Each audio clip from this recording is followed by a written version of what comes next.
who manages someone, and actually often every employee manages something. They manage a project team or they're managing a client. And so really everyone can benefit from developing their leadership skills. And we're going to talk at the end of today. We have a whole session on developing leaders as opposed to kind of this session, which is more about what do leaders need to do now. In the afternoon, we're going to be talking in the closing keynote about some of the trends in really developing leaders. And one of the insights is actually giving all levels of leader a really similar language to have shared language and experience. But we'll come back to that. But some great comments. Maybe Rita, some quick comments, and then Michael, and then we'll go to the third chapter. Rita, any reflections on Stephanie's great stories before we go to your chapter? I'll just get you unmuted. Sorry, get you to unmute there. I think that we muted you because there might have been an echo coming through. Just get you to see if we can. There we go. So I love Stephanie's observations, and I would echo them. The other interesting thing I think that we have not spoken about enough is a lot of these skills are much more natural for women leaders than for many men. And I think it's interesting that we're now suddenly rediscovering all these really community building, membership creating, belonging feeling skills that women have, whether it's nature or nurture, been quite adept at over many years. And I think that's kind of an interesting development when you think about who the leaders of the future, what they look like, who the leaders of the future they look like. It's a great point. We actually published a paper on leadership and gender, and we discovered that I think it's 14 out of 16 or 15 out of 17 leadership competencies women win hands down. Like the empirical research is that women are better leaders, but both men and women think men are better leaders, but they're actually not. So there's this really fascinating bias, and a lot of it is cultural and different things. But like from an evidence-based perspective, women actually perform better as leaders overall, and this time probably even more so. But even women don't think that, and it's a stylistic issue that we sort of have been trained to sort of think of a certain style of leader as being the better leader, the sort of hard driving or whatever. But that's been kind of beaten into us. Maybe that won't be beaten into us in 20, 30, 40 years. Just like, doctors don't advertise cigarettes anymore. Maybe we won't be advertising hard driving leaders in 50 years. We'll see what happens there. Interesting. I think it's great. I think the other thing, just to build on Rita and Stephanie, I thought the discussion about the CEO traits and what Rita was sort of alluding to there as well, whatever you're doing from a leadership development and leadership profile is also an extension of the kind of culture that you're trying to create. And they have to be aligned. And so if you have a fragmentation of the alignment of the leadership behavior or trait, it is actually going to erode the trust in your culture. And that's why this discussion is so important, because to get to the outcomes of some of the companies that Stephanie was alluding to, it doesn't just happen because they've got a great strategy and they've got smart people. It's because you're moving the whole organization forward with a common mission and a common purpose. So that's sort of one point. Right. The other point, just picking up on Rita's message about the gender aspect, there's also the generational piece as well. So what draws individuals, particularly say the Gen Z or Gen Alpha, they're looking for particular characteristics and traits in their leaders. And if that is misaligned, then from an employee value proposition, you're not going to win the battle, the war for talent, to be able to retain and attract that kind of people. And so this is really a critical point for discussion. The only other one I would add, just in terms of traits, as you know, David, I worked with Ajay Banga as the CEO here at MasterCard, and he's now the president of the World Bank. But one attribute that he really wanted to instill in the organization for our leaders was something which we call the DQ, the decency quotient.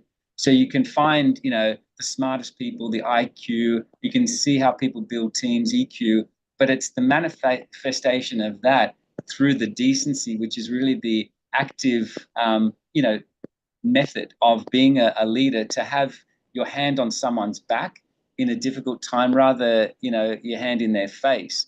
And that whole piece around balancing the IQ, EQ, and DQ, I think is another aspect around how you try to embed all of these pieces into your culture and to your leadership development programs.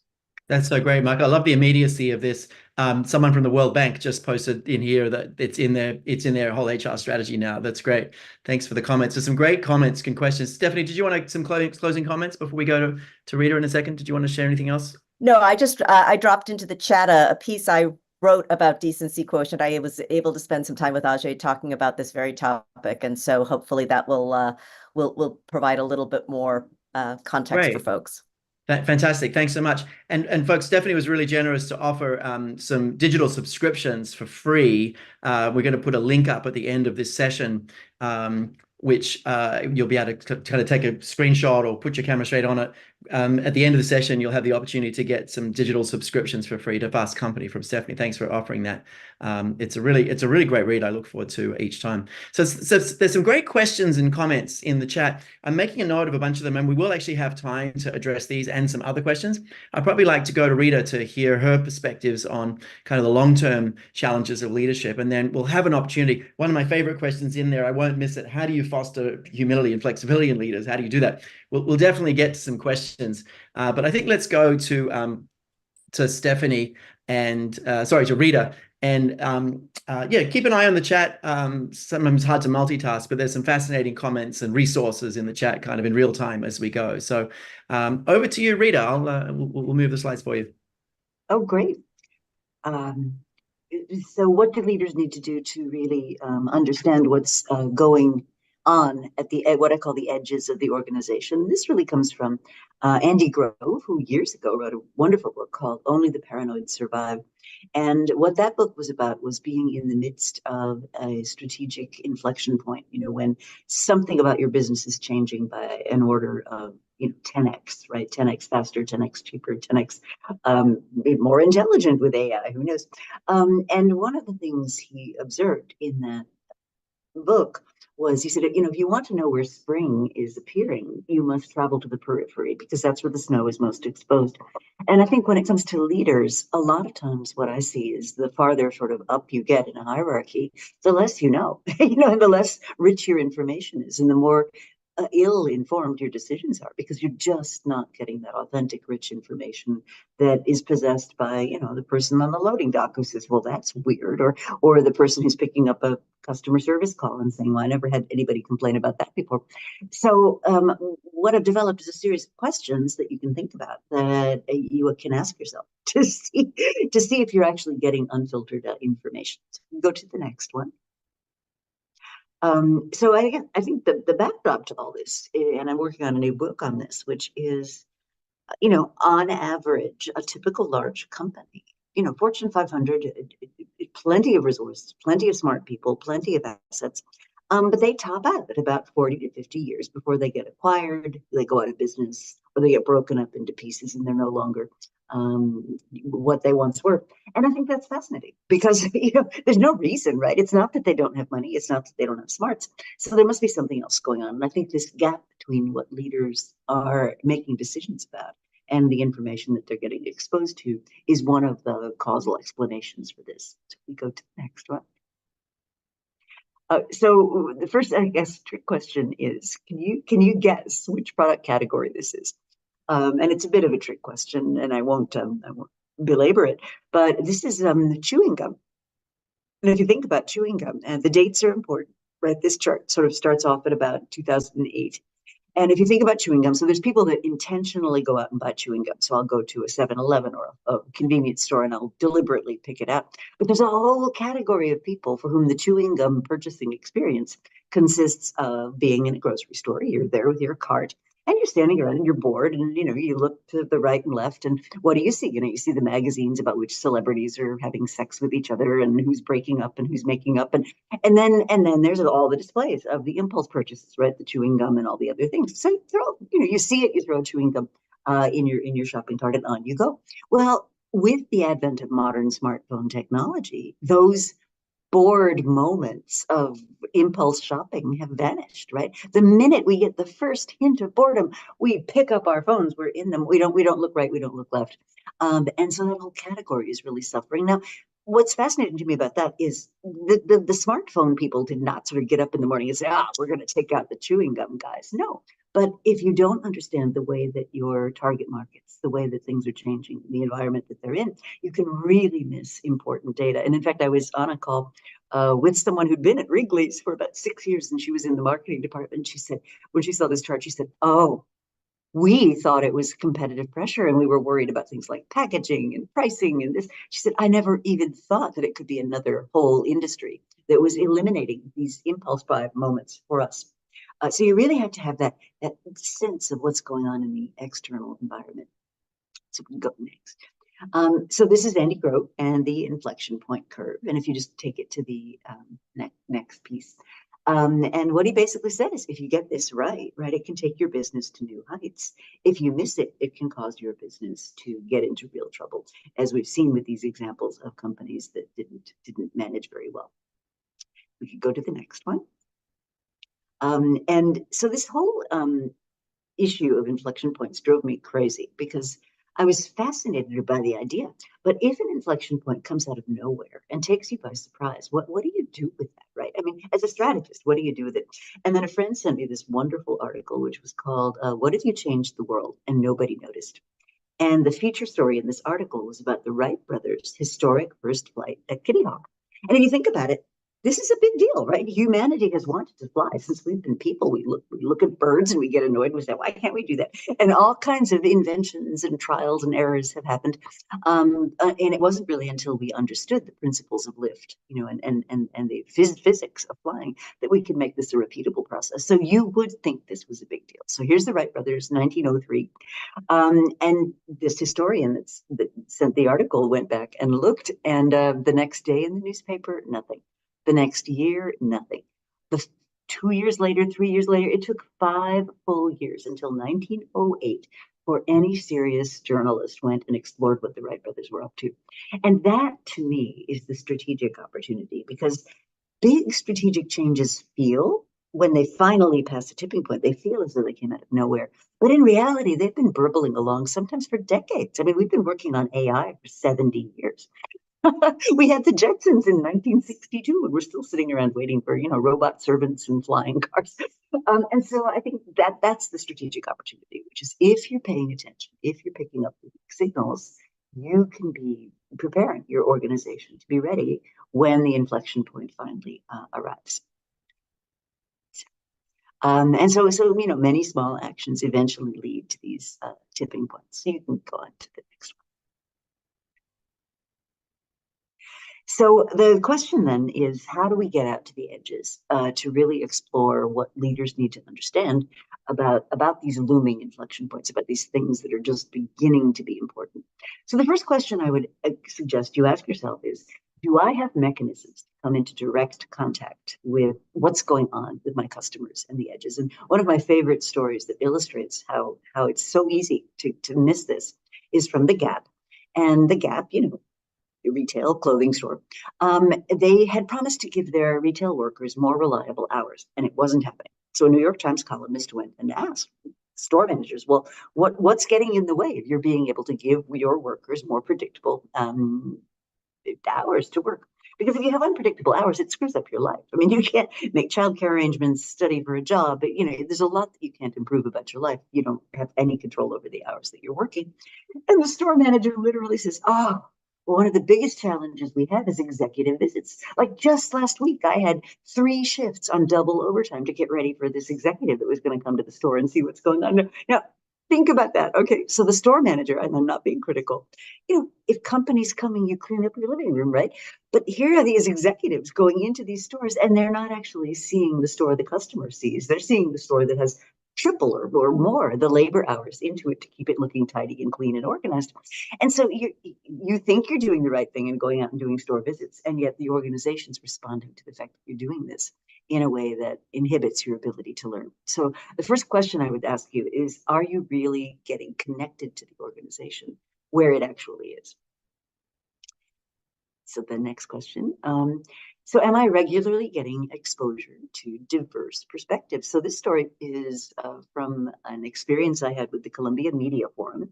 And there was a small group of students that were partnering with Google Sidewalk Labs. And they had this really interesting vision. They were going to take all these payphones right out of the streets of the city of New York, and they were going to turn them into internet kiosks. It's called Link NYC. And the idea was impressive, right? We're going to put internet access in them, and you can charge your phone, and it'll be like a community place where you can stop and get all this information. It's going to be awesome. So I remember asking the team. Now, these people were quite diverse in terms of a lot of what we think about diversity. So lots of gender, lots of races and whatnot, but they were not diverse in their background. They were all either MBAs or engineering students at places like NYU and Columbia and schools like that. And they were all part of this team. And I said to them at the time, I said, well, how are people going to use these kiosks? They said, oh, it's going to be amazing. They're going to find out where the artisanal cheese shop is, you know, what time the farmer's market opens. And so they rolled this out across the city of New York. And within 48 hours, you can probably guess what happened. We had homeless people setting up encampments and watching YouTube all day long. We had people watching porn in tourist areas. We had people doing fairly unspeakable things. It was just a mess, right? And here's my thesis. Had I had someone who actually understands what goes on the streets of the city of New York as part of that design team, you would have designed a completely different product, right? And it was quite embarrassing. They had to take out the internet functionality. They had to kind of defang a lot of what these are. And to this day, shopkeepers and so forth don't actually like them. They consider them nuisances on the street. So I would argue that's a fundamental lack of diverse perspectives looking at this thing that you're planning to do. So we could go to the next. Then we have the question of who does the work. And David, I know you've done a lot of work on this, that once a team gets too big, the burden of communication is just overwhelming its cause. And you feel as though you're just slogging through mud. So the optimal size of a team is about 5 to 7 members. That's what the research suggests. And so you have to think about, am I really letting those teams that have the most information and that can communicate, am I letting them get on with it? Or am I burying them in these huge, multiple partnership teams where they're just overwhelmed with communication burdens? So small agile teams is kind of the way to go. Then a lot of what we know about innovation is that if you have multiple funding mechanisms, multiple resources, right at the edges of the organization, you'll get a lot more innovative behavior. So this particular picture is from Adobe, which has a system that they call the Kickbox. So it's literally a red box. And inside the box is a Starbucks card, a candy bar.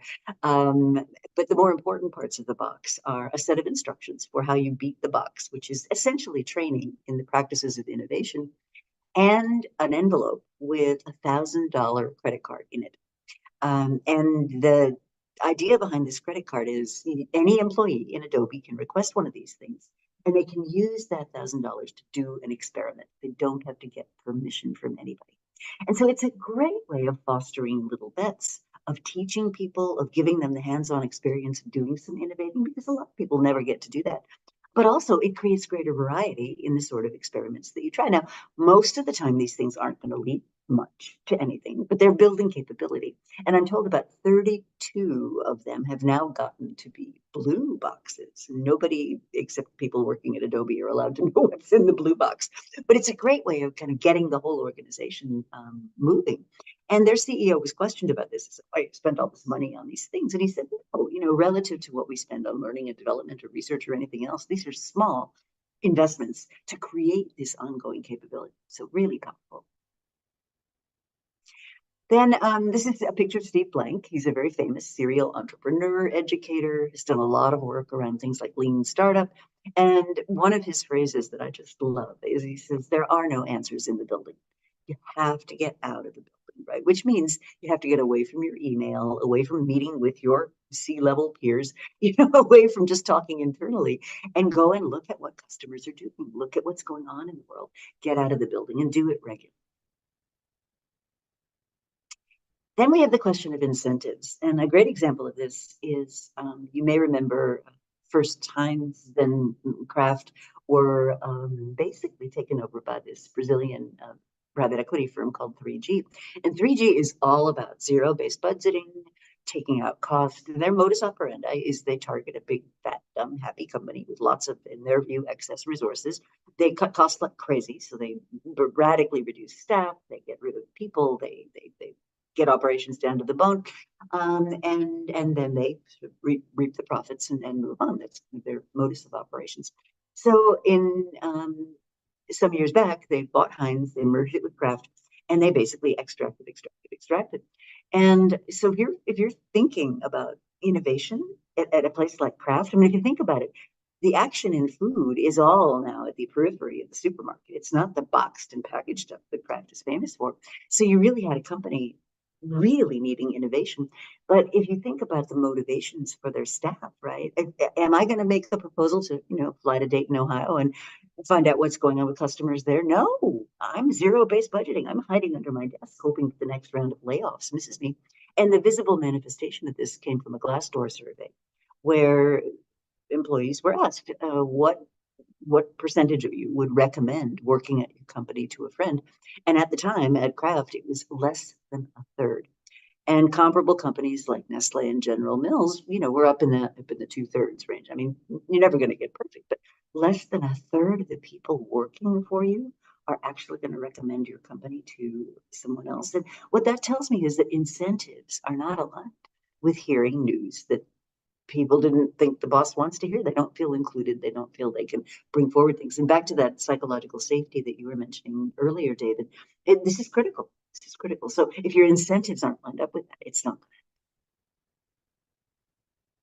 good. Pat Gelsinger, when he came into Intel, basically said, hey, we are in denial. We believe that the PC is going to continue to be dominant. We believe that the chips we're making are on devices that are plugged into a wall. They're not mobile. We have to get past them.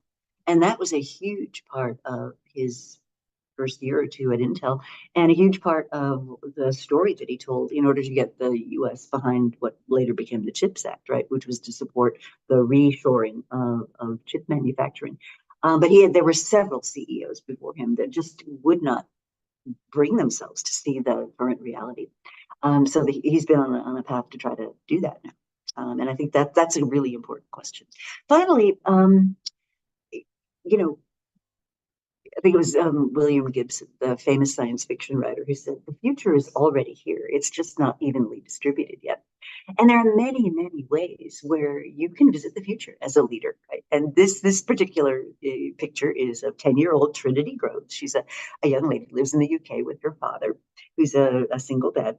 And the great thing about 10-year-olds, right? If you want to know what the 20-year-olds of 10 years from now are going to be like, well, guess what? They're all alive and well, and they're all 10 right today. And so the question I have for you is, how many times do you have a conversation with a 10-year-old? Well, this particular conversation was Trinity. You can see on her wrist, she's got these little bands. They're called loom bands. And at the time, her hobby, her passion was she would make these creations out of these loom bands, and she'd watch videos of her friends making these creations, and then she'd record her own videos. And this was all fine, but there was a month when the Wi-Fi in her house went out, and she didn't know. And so, unbeknownst to her and to her dad, Vodafone was charging them like premium network access. And she's uploading and downloading hours and hours and hours of video. Well, come the end of the month, her dad gets a bill for 1,600 British pounds from Vodafone. I believe they eventually sorted it out, but it made international headlines because it was so so surprising to them. And he's a guy that I think he fixes roofs, and he was concerned he might have to sell his truck to pay off his bill. I mean, that's how it was. But if you just take that story, you can think about what someone like Trinity is going to be like when she's a grown-up. She's going to expect distributed learning. She's going to expect to be able to learn peer-to-peer. She's going to expect to be always connected. It wouldn't even occur to her that the Wi-Fi wasn't available.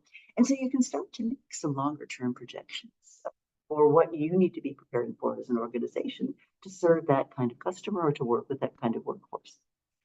So I'll go to the next slide. So we'll just wrap up there. And I think these are simple questions, but if you start making them part of your everyday routine, it can make you a much more powerful and connected leader.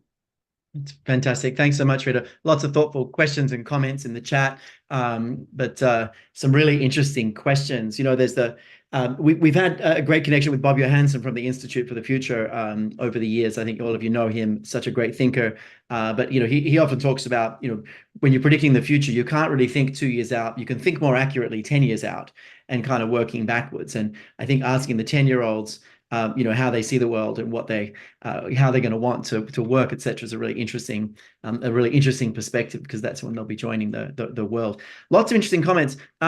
Stephanie, do you want to weigh in with some of your perspectives? I'm sure you got some thoughtful comments, and then Michael on some of Rita's really interesting ideas there. Over to you, Stephanie. Oh, I was just struck by how many of Rita's questions and examples align with, David, what you talked about at the beginning, some of Michael's comments and some of the examples I cited in my presentation. Pat Gelsinger talking about, basically how Intel has missed the mark feels very similar to Satya Nadella in 2014 saying we've missed the mobile and cloud computing revolution, and how do we create a mindset of continuous growth and constant renewal. I just like that idea of constant renewal, especially in an environment, as you pointed out, David and Michael and Rita, where change is happening so fast. People are going to have to learn either new skill sets, new disciplines, new technologies. If you don't have a growth or learning or continual renewal mindset, if you aren't willing to acknowledge we've missed the mark and we need to do better, I just don't know how you're gonna be able to forge a path forward. Yeah, it's really, really true. It's really interesting. It's such a core skill for leaders to be able to sense make, quite far out, be able to sense make and then bring back that strategy. And ultimately, and we think about this a lot, ultimately, you've got to have this really strong connection between your business strategy and your people strategy. And something we've been talking with Joe Whittinghill from Microsoft for a long time. He's coming out with some thinking on that. But your people strategy has to align really closely with your business strategy. But if you don't have a really clear business strategy that's based on the future, you're going to build the wrong people strategy and the wrong structure. So really strong alignment. You need really, really strong alignment between those two things. I think it's a really important foundation.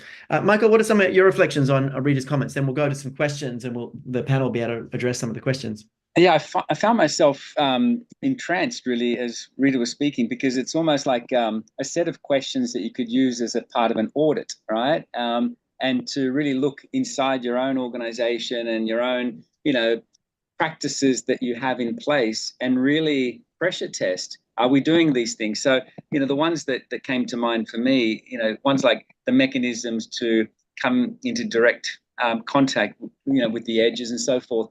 And the point around learning and so forth. So, one reflection that I had was, as we were sort of kicking off with AI, I really wanted to do a lot of learning on it. And apart from what you can find in the public domain, I really asked internally, do we have resources that could be a reverse mentor to me?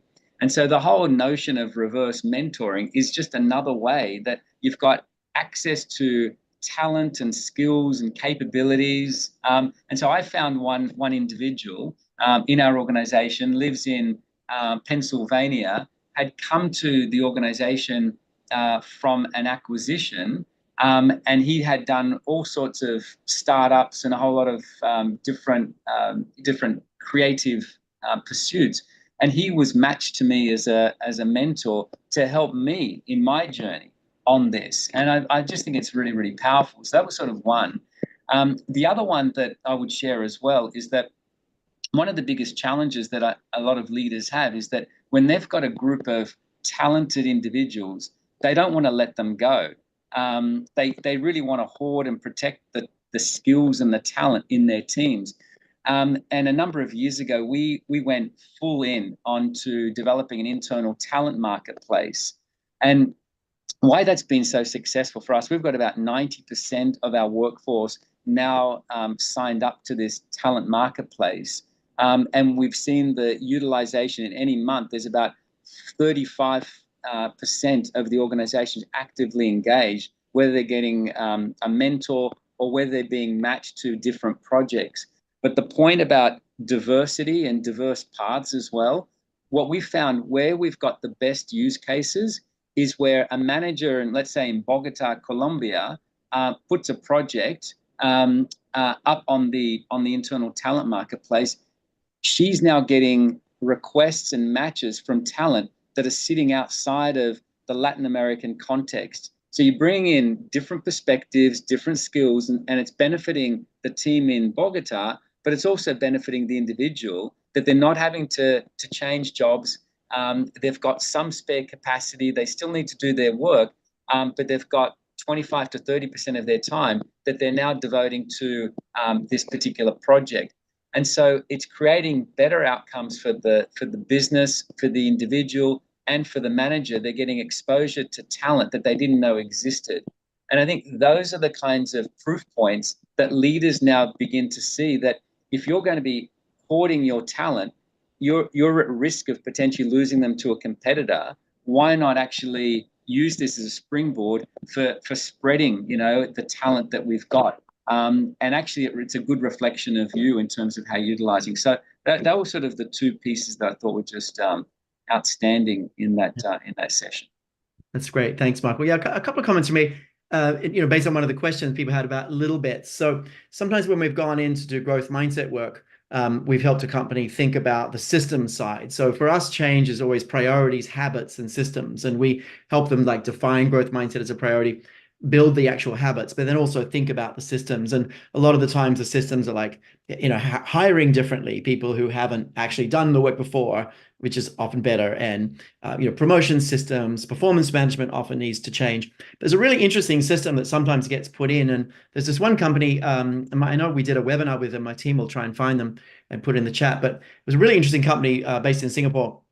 And we did this growth mindset work with them, and the CEO got really passionate about it and realized that we just weren't doing enough. They weren't doing enough innovation. It's like a healthcare company. They had to follow all these rules, and people just thought they had to, stay within the guidelines. So he developed this award, and they were trying to give away, I think it was $5,000 at the time, to anyone who had an idea that seemed worth exploring. And the first year they did this, they had about 5 or so applications, but then the second year they had 50.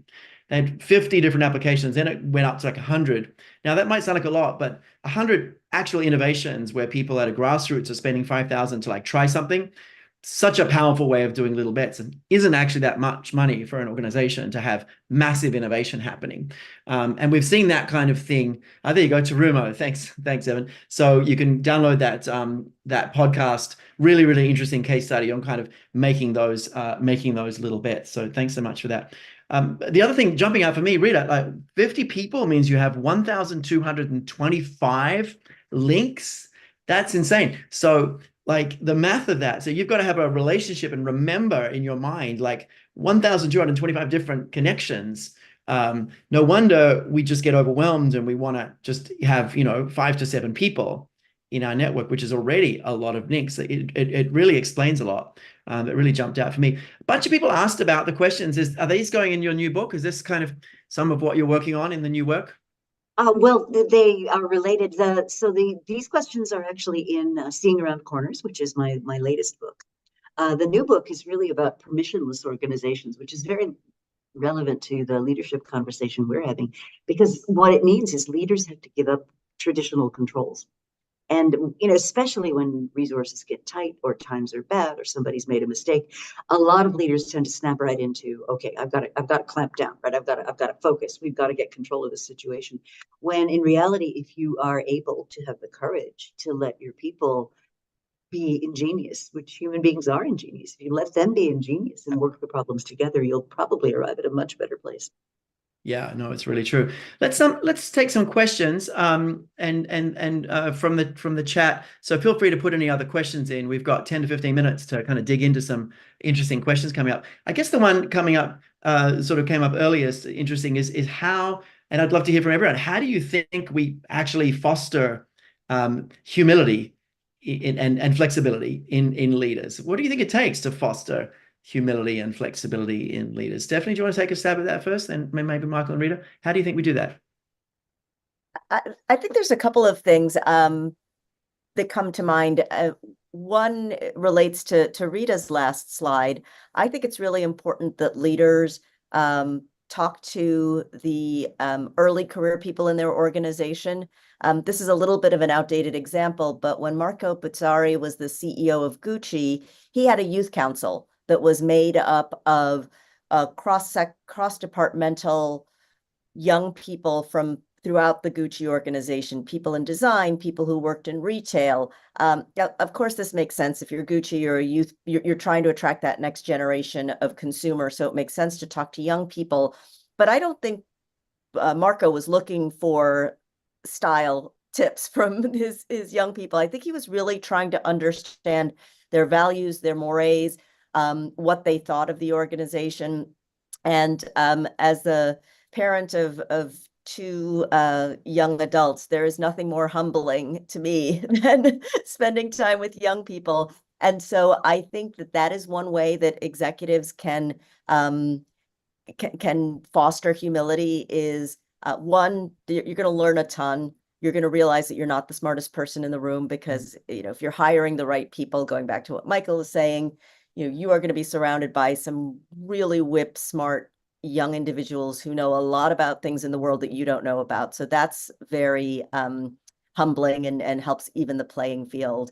And I don't want to make this a conversation about multiple generations, but this is a generation that has no compunction about telling senior leadership how they feel. They don't have a filter. They're not going to say, oh, this person's 5 levels up from me in the organization. I can't tell them how I feel. So I think one way to instill that humility is to just get in a room with your early career and youngest employees and let them have at you. Yeah, no, that's great. Thanks, Stephanie. That's great. One thing I do is I ask for feedback from new employees. Like a few months in, I try to get one-on-one sessions and just say, hey, I really want to hear what we're doing well. What do we need to rethink? And they're full of ideas. It's fantastic. Thanks, Stephanie. Michael, just a couple of reflections for you on this big question. How do you actually create like more humble, flexible leaders? What's your perspective? I'm sure you work on that. So one, I've got a couple of examples. First one is really around a lot of organizations do have volunteer programs and volunteer leave. And so what we look for is, leaders to leverage that kind of opportunity to go and work for not-for-profits. In fact, one of the things that we've spoken to, even with our board, is that they would like to see, future leaders in the organization, not just sitting on a public board, but also some of the not-for-profits. So I sit on one, the Young People's Chorus of New York. I'm the chair there. But that level of servitude as well to communities, I think, is really important. We've instilled it. We have what's called the CEO Force for Good Awards, and every quarter we're celebrating individuals that have gone out of their way to do things on various communities.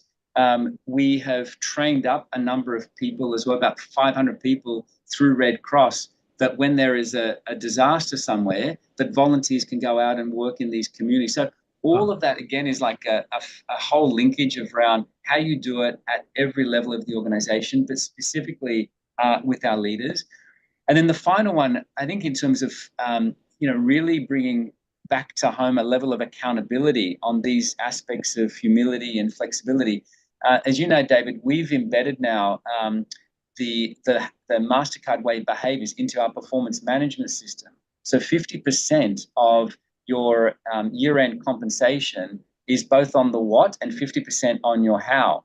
And we do that through a multi-source feedback mechanism. So every one of the 34,000 employees gets feedback from multi-sources. And at the end, there is specific actionable observations. And when you're playing that back, the themes to your leaders around where their teams are seeing their strengths, but also where there's opportunity, that also builds a level of humility and also agility in terms of what they need to be doing differently in the way that they're connecting with their teams. And that constant reminder of getting that sense from the teams and from different stakeholders as well, I think is another way of really embedding it into the core of the company. Right. And create value, grow together, move fast, right? You imagine people Yeah. getting rich feedback on whether you're actually growing together or where you're creating, fractionless teams, like really, really rich and, create a lot of accountability. And it's something we really strongly advise. If you're going to create a framework like that, make sure you're putting some real kind of teeth behind it. Rita, just a quick comment on this question. I want to share some things, and we'll go to another question. Just a quick comment on sort of how do you make leaders humble? Such an easy question to answer. Yeah, there's two observations I'd make. The first is there was a study done of CEO hubris, basically being narcissistic and not being humble, whatever the opposite of that is.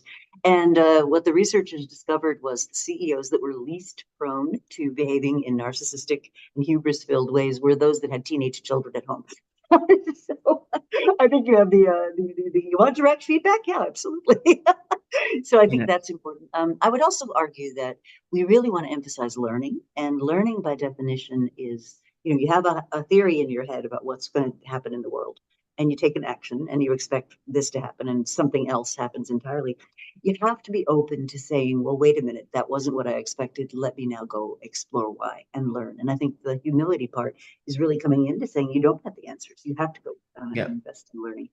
Yeah, no, that's great. I got a couple of comments, and I think we'll take a second question. You guys maybe reflect on what, how the top 10 skills might change in 2024 and beyond. I think be a really interesting question, or sort of how we imagine leadership changing. Have a think about that. But I wanted to just a couple of quick comments on kind of creating humility. And I love all the tactical things that you're all sharing, and definitely the teenage, that I have to, just past teenage girls, and wow, humbling experience indeed.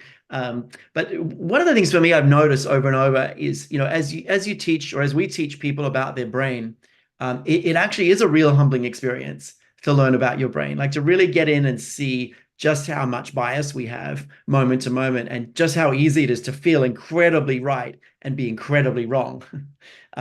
Like that, as people like experience that, it's amazing as they experience the real limits of just basic decision making and how wrong we get that.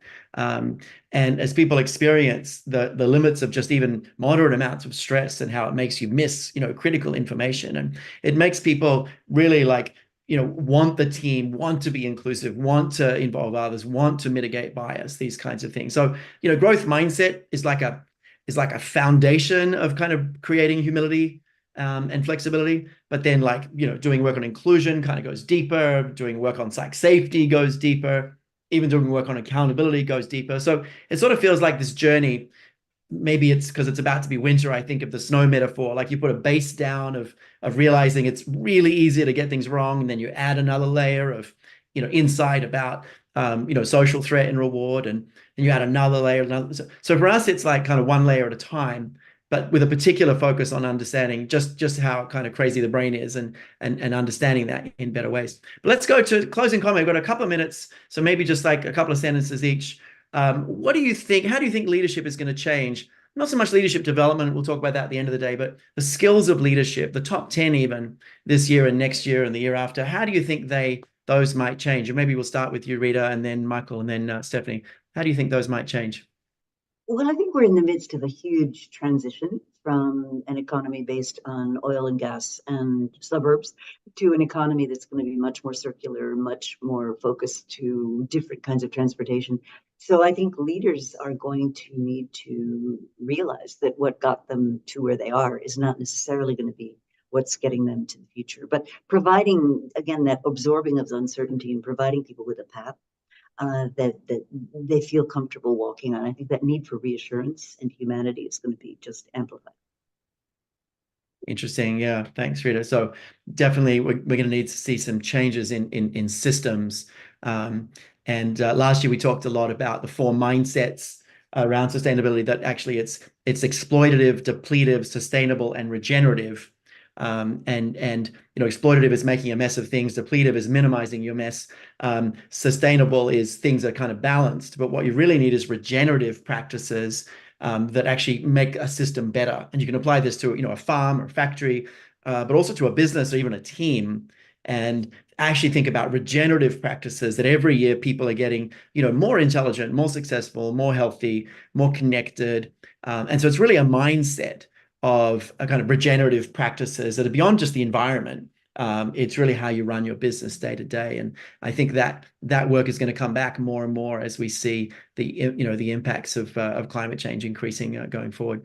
Thanks, Rita. Michael, from you, what do you think how do you think leadership skills are going to change in the coming years? Yeah, I think some of the discussions we've had today are sort of highlighting already the journey that we're on. I do think that the world is not black and white. Even though we'd like things to be simple, right, wrong, left, right, I think we all know in the work that we do as leaders, there's choices that need to be made. And I think part of the leadership development of the future is really helping individuals navigate based on principles that are central to them, but also to the core of the mission and culture of the organization. That, I think, is like the next big step. So that would be one. I like what you just said, David, as well. I think this piece around regenerative, I do think that there needs to be further investment in individuals and their own self and well-being, because it's hard, right? Leadership is not it's like really, really tough because you're dealing with a whole range of different issues, challenges every single day. And if people have got families or children or pets, whatever it may be, whatever their circumstances are, how do you deal with that, as well as dealing with the day in the office kind of thing, which goes on and on and on. So I think that regenerative piece is probably the other one that I would say is really, really important as well. It's coming up, isn't it? Yeah, no, thanks so much. Appreciate that. Stephanie, your thoughts. Where do you think the top 10 are going to be in a couple of years? What's going to shift, get more important, less important? What's your prediction there?